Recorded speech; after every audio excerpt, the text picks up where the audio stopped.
Sound speeds, and welcome back to Speed Bumps. This is episode 32. There's really no updates or anything that I need to share, so why don't we just get right into our first topic? For our first topic, I'm going to go into a little bit of a rant here because as a lot of the old school sound mixers are retiring, a lot of the practices that they brought into this industry are starting to go to the wayside, mainly because old school mixers that have been doing this for 30, 40 years, before the era of digital, they had to mix down any and all tracks down to one on their Nagra. That was the mixed track. If they used just one boom, they would mix it down and just ride the level. If they had two booms, or a boom in a plant or a boom in a lob, they happened to use one, they would always mix it down into one track, and that was the mixed track. This day and age, though, a lot of people are coming out of film school. They're moving up in from being a boom operator into a sound mixing role, and they have never been a real sound mixer and had to mix down to an actual track. And for that reason, it is a lost craft, in my opinion.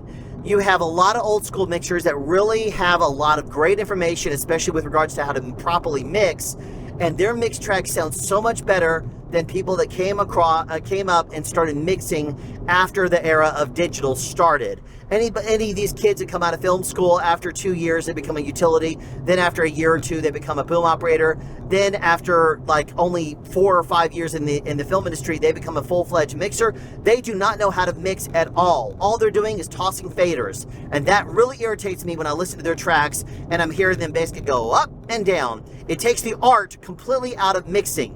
Then if you go to day play with someone and you really pay attention to what a mixer who's old school does, they know how to mix, and they know how to mix properly. They will set their gain structure exactly right, and then as they mix in different levels, they will counter it and bring it down so that way they're mixing a constant ambience background noise level consistently every single time, and the noise level stays the same.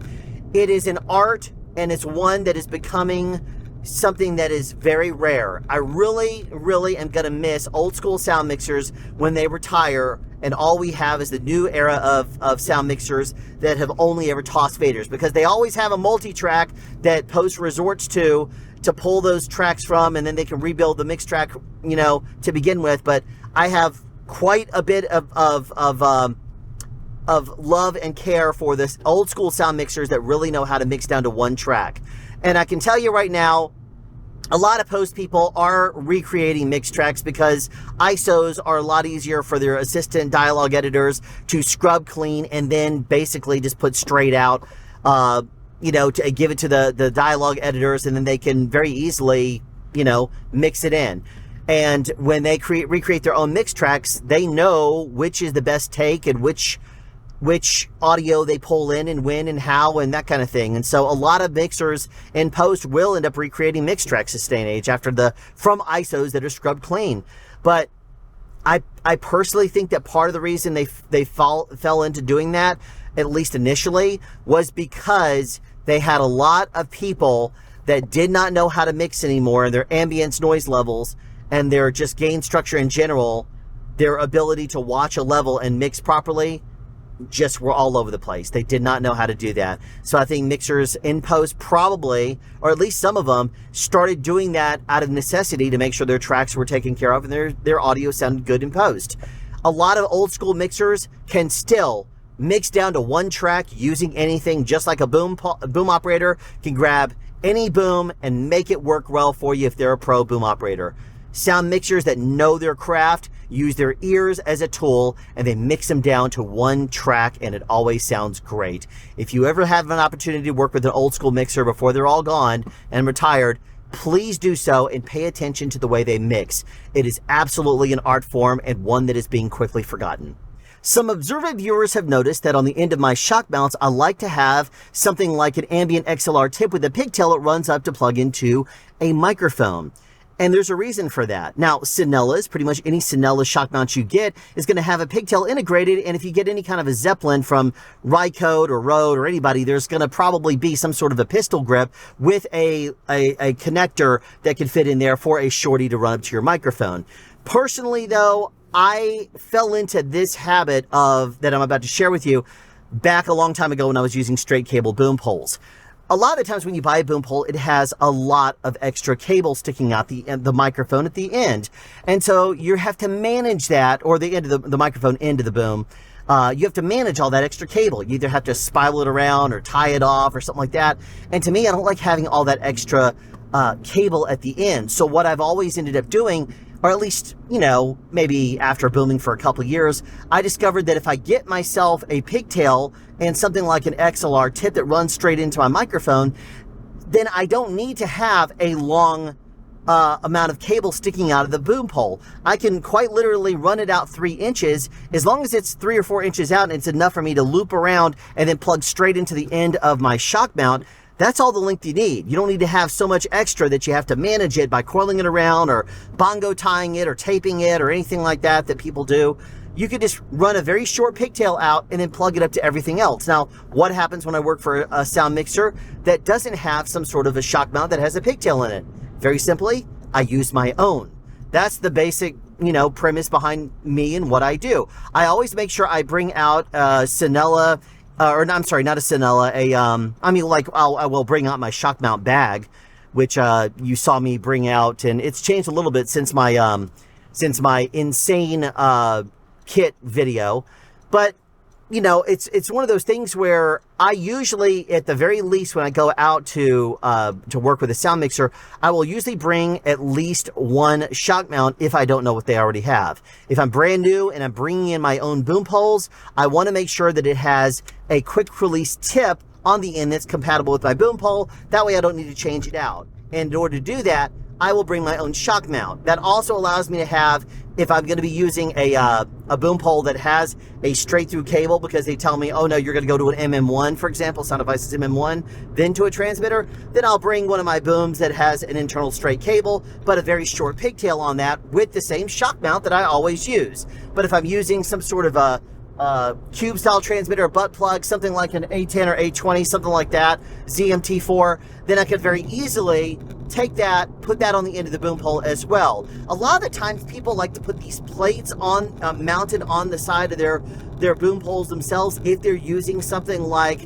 a Zaxcom ZMT4, they'll put the mounting plate for that, or a Audio Limited A10 or Sound Devices A20. They'll go ahead and put that mounting plate straight on their boom poles. I can't stand that. It drives me insane when I see those on there, because if you lay the thing down or you lean it against something or you put it against other booms or something like that while you're putting it in storage, that's when you would lay it down, it always ends up cutting into some other thing, or it ends up whacking something inside your car. If you're day playing, you'll end up always doing something to that, and the plate will hit something. It's extra hard.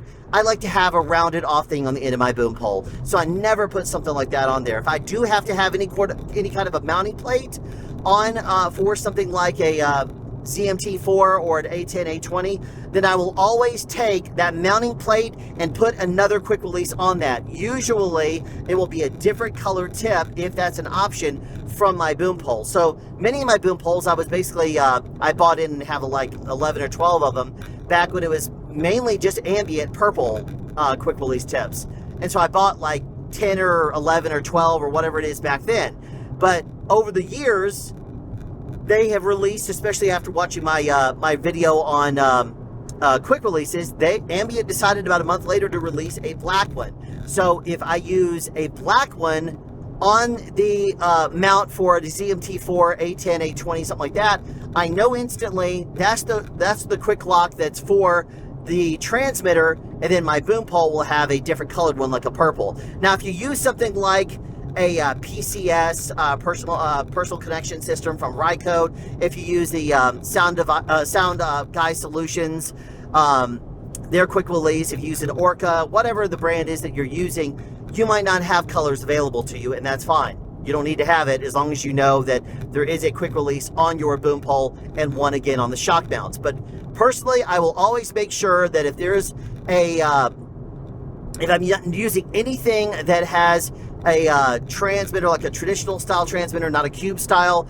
that's going to mount on the end of my boom pole, I will always put a quick release tip on that, so that way I have an extra quick release tip that I can switch in and out quickly. Whichever boom pole and whichever microphone combination I want to use, I can quickly release that quick release tip off of my boom pole, and it takes the whole transmitter with it, and then I can plug it in and out of whatever shock mount I want on the end of that as well. So that's the reason why I do what I do and how I do it. So there you have it. My rant is now complete.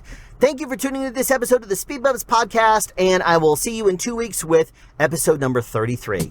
If you'd like to ask a sound-related question to be answered in a future episode, send text, audio, or video to ssp@soundspeeds.us. Want to record this outro? Details in the description below.